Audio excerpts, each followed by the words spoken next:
YCP నాయకులు మాట్లాడుతున్నటువంటి మాటలు చూస్తూ ఉంటే నాడు పీకలు కోసి నేడు నీతులు మాట్లాడుతూ ఉన్నారు. మరి ఈ రోజున వైసీపీ నాయకులు ఉత్తర కుమార ప్రగల్భాలు పలుకుతా ఉన్నారు. రాష్ట్రాన్ని సర్వనాశనం చేసి ఈ రాష్ట్రంలో అన్ని వర్గాల్ని రోడ్డున పడేసినటువంటి వ్యక్తి జగన్మోహన్ రెడ్డి.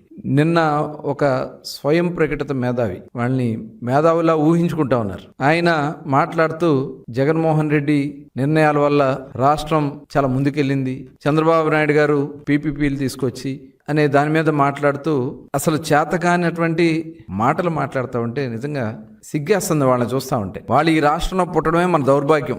జగన్మోహన్ రెడ్డి గారు క్రిమినల్ మైండ్ మనందరికీ తెలిసినటువంటి విషయమే. ఆ క్రిమినల్ మనస్తత్వమే 5 సంవత్సరాలు రాష్ట్రం అన్ని విధాలా కూడా నష్టపోయింది. ఇవాళ రాష్ట్రాన్ని ఎలా ముందుకు తీసుకెళ్లాలి, వాళ్ళు చేసినటువంటి విధ్వంసం వల్ల రాష్ట్రంలో ఆదాయం లేదు, ప్రజలకి సంక్షేమ కార్యక్రమాలు అందించాలంటే వనరులు సమకూర్చుకోవాలి, ఒక పక్క యువతకు ఉద్యోగాలు లేవు, ఉద్యోగ ఉపాధి అవకాశాలు కల్పించుకోవడానికి సంస్థలని ఆహ్వానించుకోవాలి. ఇవాళ ఇవన్నీ కూడా చేసుకుంటూ ప్రభుత్వ రంగ సంస్థలో ఉన్నటువంటి భర్తీలన్నీ కూడా పూర్తి చేయడానికి మెగా డిఎస్సి కూడా కండక్ట్ చేసి దాదాపు 16,000 మందికి ఉద్యోగాలు ఇచ్చి, తర్వాత గ్రూప్ 1 గ్రూప్ 2 పోస్టులు తీపిచ్చి, అదే రకంగా పోలీస్ కానిస్టేబుల్స్ పోస్టులు తీపిచ్చి ఇవాళ వేల మందికి ఉద్యోగ ఉపాధి అవకాశాలు కల్పిస్తాం. ప్రైవేట్ రంగం ద్వారా లక్షలాది మందికి దగ్గర 6 లక్షల మందికి ఉద్యోగాలు కల్పించడం, 20 లక్షల మందికి ఉద్యోగాలు కల్పించాలనే లక్ష్యంతో ఇవాళ ఒక పక్క గౌరవ ముఖ్యమంత్రి చంద్రబాబు నాయుడు గారు, యువ నాయకుడు నారా లోకేష్ గారు, అలాగే ఉప ముఖ్యమంత్రి వర్యులు పవన్ కళ్యాణ్ గారు చేసినటువంటి కృషి ఇవాళ రాష్ట్ర ప్రజలందరూ కూడా గమనిస్తా ఉన్నారు.